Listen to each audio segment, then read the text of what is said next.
Imagine waking up one morning and realizing you're completely alone on a remote island. No ships on the horizon, no human voices, nothing but the wind and the waves. How long could you survive? How long before the silence starts talking back to you? This isn't fiction. It's the true story of a man whose incredible survival inspired one of the greatest adventure novels ever written, Robinson Crusoe. His name was Alexander Selkirk, and his journey is one of courage, loneliness, and the unbreakable human spirit. Alexander Selkirk was born in 1676 in the small fishing village of Lower Largo on the coast of Fife, Scotland. He was one of 7 sons of a humble shoemaker, growing up in a world torn by political unrest and rebellion. From the start, Selkirk wasn't like the others. He had a quick temper, hated authority, and refused to live a quiet life behind his father's workbench. The world outside of the ships, the sea, the sound of the waves called to him. He wanted danger, adventure, and freedom. That hunger for independence soon got him into trouble. After a violent outburst during a church service, he was summoned before a local court.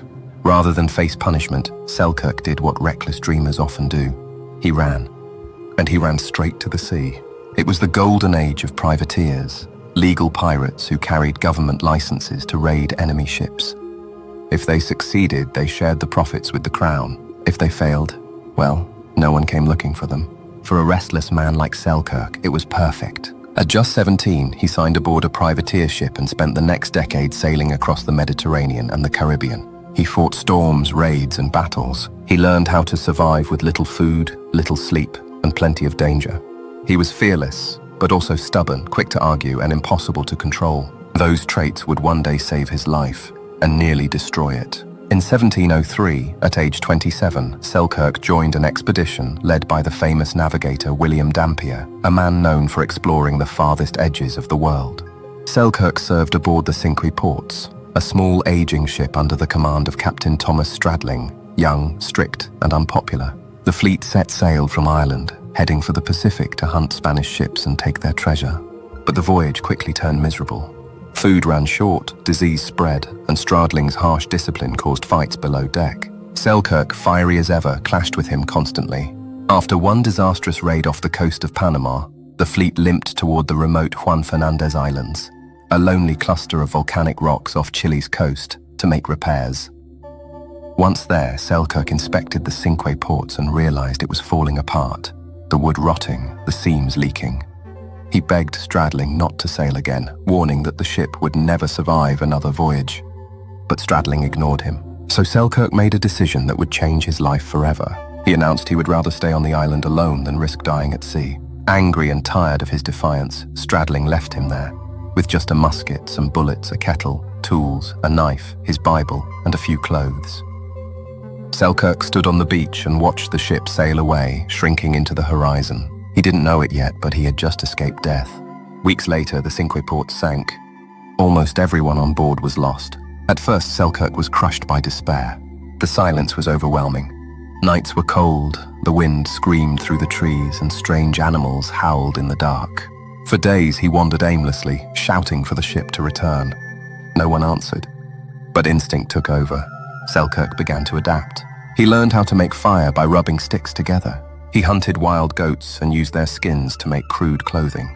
He built shelters from branches and leaves, carved tools from stone and metal scraps, and collected rainwater to drink. When rats swarmed his hut, he tamed the island's wild cats to keep them away, turning predators into friends. And every day he read aloud from his Bible. The words became his anchor. They gave him structure, purpose, and hope. Weeks turned into months. The fear that once consumed him began to fade. He grew stronger, calmer, and more in tune with the rhythms of the island. The wilderness, once terrifying, had become his home. Selkirk lived alone on that island for 4 years and 4 months. He built a routine, hunting, fishing, and exploring every hill and stream. His body grew lean and powerful, his mind sharp and patient. But the loneliness never left completely. He sometimes spoke to the goats and cats, just to hear his own voice. He sang songs to the sea and whispered prayers to the wind. A few times, ships appeared in the distance. He lit signal fires and ran to the shore, but they never saw him. Once, 2 Spanish ships landed. Desperate for rescue, he waved, but they fired muskets at him. He barely escaped into the mountains, hiding for 2 days until they were gone. For years, Selkirk lived between hope and despair, alive, but forgotten by the world. Then, in February 1709, everything changed. Two English privateer ships appeared on the horizon, one commanded by Captain Woodes Rogers, with William Dampier, Selkirk's old leader, as navigator.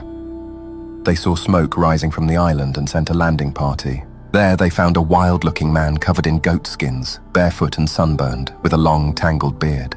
At first they thought he was insane, but when he spoke broken English, they realized the impossible. It was Alexander Selkirk. He was healthy, strong, and full of life, despite his years of isolation. Captain Rogers wrote that Selkirk had almost forgotten how to speak, but was agile, cheerful, and surprisingly content. After 4 long years, he was finally free. Back among sailors, Selkirk quickly adjusted. His survival skills impressed everyone, and he was made a mate aboard Rogers's ship. Together, they continued raiding Spanish vessels, earning fame and fortune. By 1711, Selkirk returned to England with his share, around £800, a small fortune at the time. He had wealth, reputation, and freedom, but something inside him was different. The noise of London, the gossip, the crowds, all of it felt wrong. He missed the quiet of the island, the rhythm of nature, the peace that came from solitude. In 1717, he joined the Royal Navy once again, unable to stay away from the sea. 4 years later, while off the coast of Africa, he fell ill with fever and died aboard his ship. He was just 45 years old.